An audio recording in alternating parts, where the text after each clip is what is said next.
കേരളത്തിൽ മഞ്ഞപ്പിത്തം മൂലമുള്ള മരണം ഒരുപാട് കൂടുന്നു. നമുക്കറിയാം, മധ്യ കേരളത്തിൽ പ്രത്യേകിച്ചും മലപ്പുറം, എറണാകുളം, തൃശ്ശൂർ ആ ജില്ലകളിൽ കൂടുതലായിട്ട് ഹെപ്പറ്റൈറ്റിസ് എ ഇൻഫെക്ഷൻ ഉണ്ടാവുകയും ഒരുപാട് പേർ മരിക്കുകയും ചെയ്യുന്നുണ്ട്. മരിച്ചില്ലെങ്കിൽ തന്നെ ഇതിൻ്റെ മഞ്ഞപ്പിത്തം മൂലമുണ്ടാകുന്ന പ്രശ്നങ്ങൾ, ലിവറിന് ഉണ്ടാക്കുന്ന ആഘാതങ്ങൾ ഒരുപാടുണ്ട്. നമുക്കറിയാം, നമ്മുടെ ജീവിതശൈലി കൊണ്ട് ഒക്കെ തന്നെ ഫാറ്റി ലിവർ ഉള്ള ആൾക്കാർ ഒരുപാട് പേരുണ്ട്. SGOT, SGPT എന്ന് പറയുന്നത് എന്താണ്? ബിലിറൂബിൻ എന്ന് പറയുന്നത് എന്താണ്? ഇത് കൂടി നിൽക്കുകയാണെന്നുണ്ടെങ്കിൽ ഫാറ്റി ലിവർ ഉണ്ടോ? അതിന് എന്ത് പരിശോധനകൾ വീണ്ടും ചെയ്യണം? അത് കൂടി പോകാതിരിക്കാൻ എന്തൊക്കെ ശ്രദ്ധിക്കണം? ഇത്തരത്തിലുള്ള കാര്യങ്ങൾ നമുക്കിന്നൊന്ന് ഡിസ്കസ് ചെയ്യാം.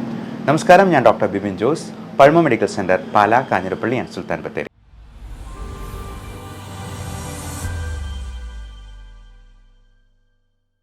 ഇന്നത്തെ വീഡിയോയിൽ SGOT, SGPT എന്ന് പറയുന്ന ലിവർ ടെസ്റ്റിനെ കുറിച്ച് എല്ലാ ഡീറ്റെയിൽസും നമുക്ക് പറയാം. ഈ SGOT, SGPT എന്ന് പറയുന്നത് ലിവർ എൻസൈംസ് ആണ്. ആദ്യമേ തന്നെ കുറച്ച് ബേസിക് കാര്യങ്ങൾ പറയുക. ലിവർ എന്ന് പറയുന്നത് നമ്മുടെ ശരീരത്തിലെ ഏറ്റവും വലിയ ഗ്രന്ഥിയാണ്. ഇത് രണ്ട് തരത്തിലുള്ള എൻസൈംസ് ഉണ്ടാക്കുന്നുണ്ട്. അതാണ് SGOT, SGPT. ലിവറിൽ നിന്ന് തന്നെയാണ് ബിലിറൂബിൻ പുറത്തേക്ക് വരുന്നത്. അപ്പോൾ ബിലിറൂബിൻ എന്ന് പറയുന്നത് ഒരു ദഹന രസമായിട്ട് നമ്മുടെ റെഡ് ബ്ലഡ് സെൽസിൻ്റെ പ്രോഡക്റ്റാണ് ഈ ബിലിറൂബിൻ എന്ന് പറയുന്നത്. ഈ ബിലിറൂബിൻ കൂടുതലാവുമ്പോഴാണ് ജോണ്ടിസ് അല്ലെങ്കിൽ മഞ്ഞപ്പിത്തം എന്ന് പറയുന്നത്.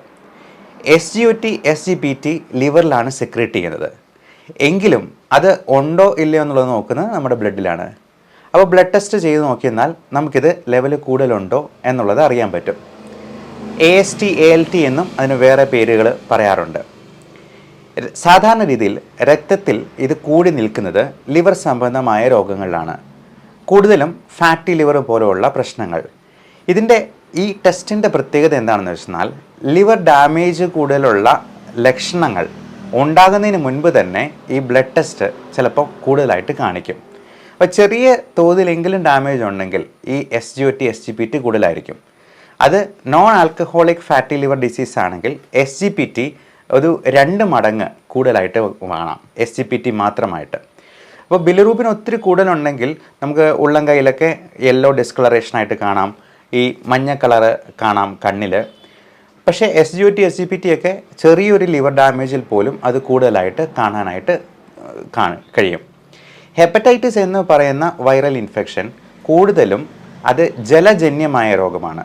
ഫുഡിലൂടെ നമ്മൾ പുറത്തുനിന്ന് ഭക്ഷണം കഴിക്കുമ്പോൾ, ഹോട്ടൽ ഫുഡ് കഴിക്കുമ്പോൾ, ഹോട്ടലിലെ ഗ്രേവി ഒഴിക്കുന്നതിൽ അവർ പച്ചവെള്ളം ചേർക്കുവാണെങ്കിൽ, തിളപ്പിച്ചതല്ലാത്ത വെള്ളം ചേർക്കുവാണെങ്കിൽ, ഈ ഗ്ലാസ് കഴുകുന്നത്, പാത്രം കഴുകുന്ന വെള്ളം ഇൻഫെക്റ്റഡ് ആണെങ്കിൽ ഒക്കെ ഈ ഹെപ്പറ്റൈറ്റിസ് എ പകരാം. അതുപോലെ ഫ്രഷ് ജ്യൂസ് ഒക്കെ കുടിക്കുമ്പോഴേക്കും നമ്മൾ വളരെ ശ്രദ്ധിക്കണം. അത് കിണറ്റിലെ വെള്ളമാണെങ്കിൽ പോലും തിളപ്പിച്ചാറിച്ച് കുടിക്കുന്നതാണ് നല്ലത്. കഴിവതും അത് ഫിൽറ്റർ ചെയ്ത്, ഇപ്പോൾ കിണറ്റിലെ വെള്ളമാണെങ്കിൽ അതിൽ എന്തെങ്കിലും കാഷ്ണം വീഴുവോ എലിമൂത്രം ഉണ്ടാവുകയോ ഒക്കെ ചെയ്തെന്നാലും നമുക്കറിയാൻ കഴിയില്ല. അത് ഫിൽറ്റർ ചെയ്ത് നല്ല തിളപ്പിച്ച് കുടിക്കുന്നതാണ് ഏറ്റവും അഭികാമ്യം. എന്നാൽ ഹെപ്പറ്റൈറ്റിസ് B, C എന്ന് പറയുന്നത് അത് ലൈംഗികമായിട്ടുള്ള ബന്ധത്തിലൂടെ, ബോഡി സെക്രീഷൻസിലൂടെ, സ്രവങ്ങളിലൂടെ ഒക്കെ ആണ് പകരുന്നത്. അപ്പോൾ ഹെപ്പറ്റൈറ്റിസ് B, Cക്കൊക്കെ വാക്സിനേഷൻസ് ഉണ്ട്. ഹെൽത്ത് വർക്കേഴ്സിനൊക്കെ എല്ലാവർക്കും ഹെപ്പറ്റൈറ്റിസ് B പകരും. അതിനുള്ള വാക്സിനേഷൻസ് കൊടുക്കുന്നുണ്ട്. കാരണം പകരാനുള്ള സാധ്യത കൂടുതലായതുകൊണ്ട്, ഇഞ്ചക്ഷനൊക്കെ എടുക്കുന്നവരായതുകൊണ്ട്. ഇത് HIV കൂടുതൽ ഇൻഫെക്റ്റീവ് ആയിട്ടുള്ളൊരു വൈറസാണ് ഹെപ്പറ്റൈറ്റിസ് B വൈറസ്. അത് HIV ഒക്കെ നമുക്ക് പ്രോപ്പറായിട്ടുള്ള ഒരു ബോഡി സെക്രീഷൻസുമായിട്ട് കോണ്ടാക്ട് വരണമെന്ന് വിചാരിക്കാം. പക്ഷേ ഹെപ്പറ്റൈറ്റിസ് B അതിനേക്കാൾ വേഗത്തിൽ സ്പ്രെഡ് ചെയ്യാനായിട്ടുള്ള സാധ്യതയുണ്ട്. അപ്പോൾ നമുക്ക് ലിവറിൻ്റേതായിട്ടുള്ള പ്രശ്നങ്ങളുണ്ടെങ്കിൽ, ഇപ്പോൾ പനി, വെയിറ്റ് കുറഞ്ഞു പോവുക, നമുക്ക് വിശപ്പില്ലായ്മ ഉണ്ടാവുക, വെയിറ്റ് കുറഞ്ഞു പോവുക, നമുക്ക് ചൊറിച്ചിലുണ്ടാവുക, ചിലപ്പോൾ ദേഹത്ത് എല്ലായിടത്തും ചൊറിച്ചിൽ, ഡിസ്കളറേഷൻ, യെല്ലോയിഷ് ആയിട്ടുള്ള മഞ്ഞ കളർ വരിക, കാലിൻ്റെ ഭാഗത്ത് നീര് വയ്ക്കുക, പിറ്റിംഗ് പീഡിലെഡിമ, നമ്മൾ തൊടുമ്പോഴത്തേക്കും അവിടെ കുഴിഞ്ഞു പോവുക, റെഡ് റാഷസ് ആയിട്ടുണ്ടാവുക, ഇതൊക്കെയാണ് ഇതിൻ്റെ ലിവർ ഡിസ്ഫങ്ഷൻ്റെ ലക്ഷണങ്ങൾ. SGPT എന്ന് പറയുന്നത് സെറം ഗ്ലൂട്ടമിക് പൈറുവിക് ട്രാൻസാമിനേസ് എന്നാണ്. എല്ലാ എൻസൈംസിൻ്റെയും അവസാനം ACE എന്നുള്ള ഒരു പേരുണ്ടാവും.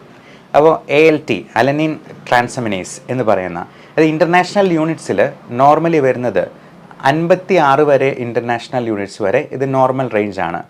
അപ്പോൾ ടെസ്റ്റ് ചെയ്യുന്ന ലാബിനനുസരിച്ച് അല്പസ്വല്പം അങ്ങോട്ടോ ഇങ്ങോട്ടോ മാറാം. അത് ഒരു 60-ന് മുകളിലുണ്ടെങ്കിൽ തീർച്ചയായിട്ടും SGPT എലിവേറ്റഡ് ആണ് എന്നുള്ളതാണ് കാണിക്കുന്നത്. അപ്പോൾ എന്തെങ്കിലും ഇൻഫെക്ഷൻ കൊണ്ടോ പലതരത്തിലുള്ള ഇൻഫ്ലമേഷൻ കൊണ്ടോ നീർക്കെട്ട് കൊണ്ടോ ഫാറ്റി ലിവർ കൊണ്ടോ non alcoholic fatty liver disease എന്ന് പറയുന്ന നാഷ് അഥവാ നോൺ ആൽക്കഹോളിക് സ്റ്റേറ്റോ ഹെപ്പറ്റൈറ്റിസ് എന്ന അസുഖത്തിൻ്റെ തുടക്കമായിട്ടുണ്ടാകാം. മദ്യപിക്കുന്നവർക്കാണെങ്കിൽ വേറെ ഒരു കാരണം നോക്കണ്ട, ആൽക്കഹോളിക് ലിവർ ഡിസീസിൻ്റെ സ്റ്റാർട്ടിംഗ് ആയിട്ടോ അത് കാണാം.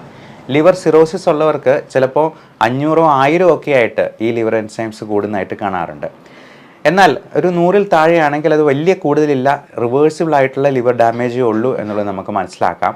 ഒബീസിറ്റി അതൊന്ന് കുറച്ചെന്നാൽ തന്നെ, നമുക്ക് വെയിറ്റ് ലോസ് ഉണ്ടായെന്നാൽ തന്നെ ഈ ഫാറ്റി ലിവർ കംപ്ലീറ്റ്ലി നമുക്ക് റിവേഴ്സ് ചെയ്ത് ഒരു കുഴപ്പമില്ലാത്ത സ്റ്റേജിലേക്ക് പോകാം. എന്നാൽ ഇത് grade 1, grade 2, grade 3 fatty liver കഴിഞ്ഞെന്നാൽ പിന്നെ അടുത്ത സ്റ്റേജിൽ ലിവർ സിറോസിസ് ആണ്. ഈ ലിവർ സിറോസിസിലേക്ക് എത്തിപ്പെട്ട് കഴിഞ്ഞാൽ ഇപ്പോൾ ഒരു ഹെൽത്തി ആയിട്ടിരിക്കുന്ന ഒരു തേങ്ങ ഉണങ്ങി പോകുമ്പോഴത്തേക്ക് എങ്ങനെ വരുമോ അതുപോലെ തന്നെ ലിവർ ഉണങ്ങിപ്പോവുകയാണ്, ചുരുങ്ങിപ്പോവുകയാണ് ചെയ്യുന്നത്. അപ്പോൾ അങ്ങനെ വന്നു കഴിഞ്ഞാൽ ഫൈബ്രോസിസ് ഉണ്ടാവുകയും വളരെ കട്ടി ഉണ്ടാവുകയും ഈ സ്കാറിങ് ഉണ്ടാവുകയും അത് ഫൈബ്രോസ്കാനിലാണ് ഡിറ്റക്റ്റ് ചെയ്യുക.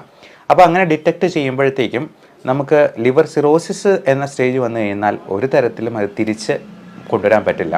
അങ്ങനെയുള്ളപ്പോൾ ലിവർ ട്രാൻസ്പ്ലാന്റേഷൻ പോലുള്ള മാർഗ്ഗങ്ങളിലേക്ക് പോകേണ്ടതായിട്ട് വരും. ഇനി ഇതിൻ്റെ അടുത്ത സ്റ്റേജാണ് HCC, ഹെപ്പാറ്റോ സെല്ലുലാർ കാർസിനോമ എന്ന് പറയുന്നത്. എനിക്ക് ഫാറ്റി ലിവർ ഗ്രേഡ് 1 to 2 ഉണ്ടായിരുന്നു. പക്ഷേ എൻ്റെ വെയിറ്റ് ഞാൻ 5 കിലോയോളം കുറച്ചു. 10% ബോഡി വെയ്റ്റ് റിഡക്ഷൻ കൊണ്ട് തന്നെ നമുക്ക് വേറൊരു തരത്തിലുള്ള മരുന്നുമില്ലാതെ നമുക്കിത് പൂർണ്ണമായിട്ട് റിവേഴ്സ് ചെയ്യാം. എൻ്റെ യൂട്യൂബ് ചാനലിൽ തന്നെ പല വീഡിയോസും നിങ്ങൾക്ക് കാണാൻ കഴിയും. ഫാറ്റി ലിവറുള്ള ആളുകൾ ഗ്രേഡ് 2, ഗ്രേഡ് 3 ഫാറ്റി ലിവറുള്ള ആളുകൾക്ക് പോലും പൂർണ്ണമായിട്ടും റിവേഴ്സ് ചെയ്തിട്ടുള്ളതായിട്ട്. അപ്പോൾ ഈ വെയിറ്റ് റിഡക്ഷന് നമ്മളെ ഹെൽപ്പ് ചെയ്യുന്ന ഒരുപാട് തരത്തിലുള്ള സപ്ലിമെൻറ്റ്സ് ഉണ്ട്, മരുന്നുകളുണ്ട്. ഇതിൽ മെയിനായിട്ട് 3 സപ്ലിമെൻറ്റ്സ് ആണ് എടുക്കേണ്ടത്. Vitamin E, omega-3 fatty acids, vitamin D3. അതുപോലെ വെയിറ്റ് കുറയ്ക്കാൻ സഹായിക്കുന്ന ഇപ്പോൾ പലപ്പോഴും പ്രമേഹത്തിന് ഉപയോഗിക്കുന്നതായിട്ടുള്ള മരുന്നുകളായിട്ടുള്ള മെറ്റ്ഫോമിൻ, ഗ്ലിമിപ്രൈഡ്, പയോഗ്ലിറ്റിസോൺ തുടങ്ങിയ മരുന്നുകളും ചിലപ്പോൾ ഇതിന് കൊടുക്കാറുണ്ട്. ഇതിലേറ്റവും ഹെൽപ്പ് ചെയ്യുന്നത് മെറ്റ്ഫോമിനും പയോഗ്ലിറ്റസോണുമാണ്. അത് നമുക്ക് ഷുഗർ പെട്ടെന്ന് കുറച്ച് കളയുകയല്ല ചെയ്യുന്നത്, നമുക്ക് ഈ ഫാറ്റി ലിവർ കുറയ്ക്കാനായിട്ട് അത് ഹെൽപ്പ് ചെയ്യും. പലതരത്തിലുള്ള ഓട്ടോ ഇമ്മ്യൂൺ അസുഖങ്ങളിൽ ചിലപ്പോൾ ഫാറ്റി ലിവറും SGPT കൂടുതലായിട്ട് വരും. അബ്ഡോമിനൽ ഇൻഫെക്ഷൻസ് ഉണ്ടെന്നുണ്ടെങ്കിൽ ഇങ്ങനെ വരും. മദ്യപിക്കുന്ന ആൾക്കാർക്ക് തീർച്ചയായിട്ടും മദ്യം പൂർണ്ണമായിട്ട് ഒഴിവാക്കണം. അത് ഒരു തുള്ളി പോലും കഴിക്കാൻ പാടില്ല. നമ്മൾ മദ്യം ഒരു പെഗ് കഴിക്കുമ്പോൾ 3 or 4 പാരസ്റ്റമോൾ ഗുളിക ഒരുമിച്ച് കഴിക്കുന്നത് പോലെയാണ് ലിവറിന് ഫീൽ ചെയ്യുക. അത്രയും ലോഡ് ലിവറിന് കൂട്ടുകയാണ് ചെയ്യുന്നത്. അപ്പം നമ്മൾ ആൻറ്റിബയോട്ടിക്സും പെയിൻ കില്ലേഴ്സും അനാവശ്യമായിട്ട് കഴിക്കാതിരിക്കുക. ഡോക്ടറുടെ പ്രിസ്ക്രിപ്ഷനോട് കൂടി അല്ലാതെ ഇങ്ങനെയുള്ള മരുന്നുകൾ കഴിക്കരുത്. എന്നാൽ മറ്റു തരത്തിലുള്ള മരുന്നുകളൊന്നും ലിവറിന് വലിയ പ്രശ്നങ്ങൾ ഉണ്ടാക്കുന്നതല്ല. ഡോക്ടർ നിർദ്ദേശിച്ചിരിക്കുന്ന ഡോസിൽ തന്നെ അത് കൃത്യമായിട്ട് കഴിക്കണം. എന്ത് മരുന്നിനാണെങ്കിലും കൃത്യമായിട്ടുള്ള ഡോസേജിൽ കഴിച്ചെന്നാൽ അതിന് കുഴപ്പമുണ്ടാവില്ല. ഇനി മരുന്നല്ലെങ്കിൽ പോലും ആ ഡോസേജിൽ കൂടുതൽ കഴിച്ചെന്നാൽ നമുക്ക് ദോഷം ചെയ്യും. പച്ച വെള്ളമാണെങ്കിൽ പോലും ഒരു ദിവസം 3 ലിറ്ററിൽ കൂടുതൽ കുടിക്കുന്നത് നമ്മൾ ഡോക്ടറോട് ചോദിച്ചിട്ട് വേണമെന്നാണ് പറയുക. നമ്മളൊരു 4 or 5 ലിറ്ററൊക്കെ ഇപ്പം ലിവറിന് പ്രശ്നമുള്ളവരോ കിഡ്നിക്ക് പ്രശ്നമുള്ളവരോ ഹാർട്ടിന് പ്രശ്നമുള്ളവരോ ഒക്കെ 1 ലിറ്റർ വെള്ളം ഒരുമിച്ച് ഒറ്റയടിക്ക് ഒരു വാശി കുടിച്ചിരുന്നാൽ അത് തന്നെ ശ്വാസമുട്ടലുണ്ടാക്കുകയും പൾമണറി എഡിമ എന്ന് പറയുന്ന പ്രശ്നം ഉണ്ടാക്കുകയും മരണം വരെ സംഭവിക്കുകയും ചെയ്യാം. അതുകൊണ്ട് എന്ത് വസ്തുക്കൾക്കും അതിൻ്റേതായ ഡോസേജ് ഉണ്ട്, ഡെയിലി ഡോസേജ് ഉണ്ട്. അതിനപ്പുറം കഴിക്കാതിരിക്കുക. അത് മരുന്നാണെങ്കിലും ആൻറ്റിബയോട്ടിക് ആണെങ്കിലും പെയിൻ കില്ലർ ആണെങ്കിലും ഒക്കെ. ഇതെല്ലാം നമുക്ക് ലിവറിനും കിഡ്നിക്കും ഒക്കെ ദോഷം ചെയ്യാൻ സാധ്യതയുള്ളതാണ്.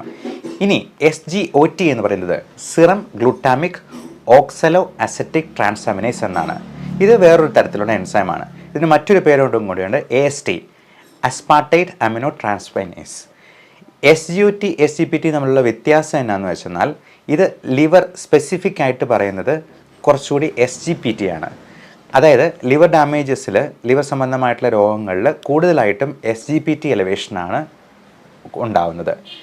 SGPT ലിവർ സംബന്ധമായിട്ടുള്ള രോഗങ്ങളിലാണ് കൂടുതൽ കാണുമെങ്കിൽ SGOT ഹാർട്ടിൽ നിന്നും കിഡ്നിയിൽ നിന്നും പാങ്ക്രിയാസിൽ നിന്നും മസിൽ നിന്നും ഒക്കെ സെക്രറ്റ് ചെയ്യുന്നുണ്ട്. അപ്പോൾ അത്തരത്തിലുള്ള ഓർഗൻസിൻ്റെ ഡാമേജ് കാരണവും SGOT നമ്മുടെ ബ്ലഡിൽ കൂടാൻ സാധ്യതയുണ്ട്. അപ്പോൾ SGPT മാത്രമായിട്ടാണെങ്കിലും നോക്കിയെന്നാൽ നമുക്ക് ലിവർ ഡാമേജ് ഉണ്ടോ എന്ന് അറിയാൻ പറ്റും. ഇപ്പോൾ LFT ചെയ്തിട്ട് അതിൽ SGPT നോർമലും SGOT കൂടുതലും കാണുന്നുണ്ടെങ്കിൽ മറ്റ് തരത്തിലുള്ള കാരണങ്ങളാണ് നോക്കേണ്ടത്. അതായത് ഹാർട്ടിന് കിഡ്നിക്ക് പ്രശ്നമുണ്ടവർക്ക് ഹാർട്ട് ഫെയിലർ ഉണ്ടോ എന്നുള്ളത്, പാങ്ക്രിയാറ്റൈറ്റിസ് ഉണ്ടോ എന്നുള്ളത്. ഇപ്പം പാങ്ക്രിയാസ് ഗ്രന്ഥിക്കൊക്കെ വീക്കം ഉണ്ടായി, അതിന് ഇൻഫെക്ഷൻ ഉണ്ടെന്നുണ്ടെങ്കിൽ SGOT മാത്രമായിട്ട് കൂടുതലിരിക്കാം. അതിൻ്റെ നോർമൽ വാല്യൂ എന്ന് പറയുന്നത് 8 മുതൽ 48 വരെയുള്ള ഇൻ്റർനാഷണൽ യൂണിറ്റ്സ് ആണ്. ലാബിൻ്റെ ആ നോർമൽ റേഞ്ച് ചിലപ്പോൾ അല്പം അങ്ങോട്ടും ഇങ്ങോട്ടും ഒക്കെ മാറാം, റിയേജൻറ്റിൻ്റെ വ്യത്യാസത്തിലോ മെഷീനിലോ ടെക്നോളജിയിലോ ഉള്ള വ്യത്യാസം കൊണ്ട്. അപ്പോൾ ഹെപ്പറ്റൈറ്റിസിലും സിറോസിസിലും ഒക്കെ SGOTയും കൂടാം. ഇൻഫെക്ഷസ് മോണോന്യൂക്ലിയോസിസ് IMN എന്ന് പറയുന്ന ഇൻഫെക്ഷനിൽ അത് കൂടാം. നോൺ സ്പെസിഫിക് ആയിട്ടുള്ള ലിവറിൻ്റെ അല്ലാത്ത പ്രശ്നങ്ങൾ കൊണ്ട്, ഹാർട്ട് പ്രോബ്ലംസ് കൊണ്ടോ പാങ്ക്രിയാറ്റൈറ്റിസ് കൊണ്ടോ ഒക്കെ SGOT കൂടുതലാകാവുന്നതാണ്. ഇത്തരത്തിലുള്ള ലിവർ ഡാമേജുകൾ ഉണ്ടാകാതിരിക്കാനായിട്ട് നമ്മൾ പ്രത്യേകമായിട്ടും വാക്സിനേഷൻസ് എടുക്കുക. ഹെപ്പറ്റൈറ്റിസ് B, C എന്നുള്ള വാക്സിനേഷൻ കൃത്യമായിട്ട് എടുക്കുന്നത് വഴി ആ ഇൻഫെക്ഷനെ നമുക്ക് കൺട്രോൾ ചെയ്യാനായിട്ട് പറ്റും. അതുപോലെ ആസ്പിരിൻ പോലുള്ള മരുന്നുകൾ സ്ഥിരമായി കഴിക്കുന്നവർക്ക് SGOT കൂടുതലുണ്ടാകാം. എന്ത് കാരണം കൊണ്ടാണ് SGPT അല്ലെങ്കിൽ SGOT കൂടുതൽ ഉള്ളത് എന്നുള്ളത് നോക്കിയിട്ട് വേണം നമ്മൾ അതിനെ ട്രീറ്റ് ചെയ്യാനായിട്ട്. അപ്പോൾ ഇതിനൊരു ചെറിയ ടെക്നിക്കും കൂടിയുണ്ട്.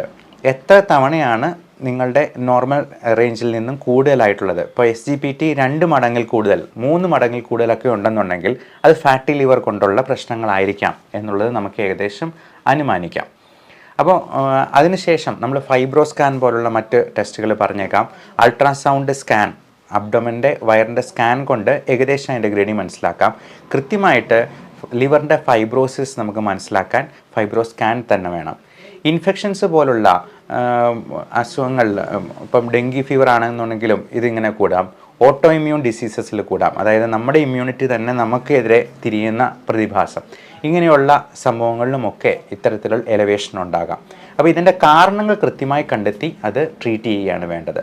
നമ്മുടെ ലിവർ ചെറിയ അപകടത്തിലാണെങ്കിൽ പോലും അതിനെ നമ്മൾ കറക്റ്റ് ലൈഫ് സ്റ്റൈലിലൂടെ തിരിച്ചു കൊണ്ടുവന്നില്ലെങ്കിൽ അത് ഇങ്ങനെയുള്ള എന്തെങ്കിലും ഇൻഫെക്ഷൻസ് വരുമ്പോൾ, ഹെപ്പറ്റൈറ്റിസ് A ഒക്കെ ആർക്ക് വേണമെങ്കിലും എപ്പോൾ വേണമെങ്കിലും വരാം.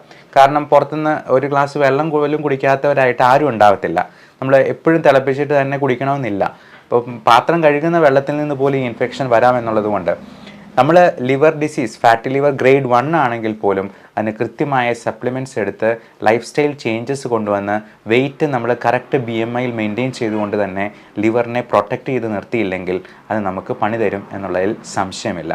അപ്പോൾ എല്ലാവർക്കും നല്ല ആരോഗ്യം ആശംസിക്കുന്നു. Love and regards, doctor Bibin Jose, pulmo medical centre, Pala, Kanjirappally and Sultan Bathery.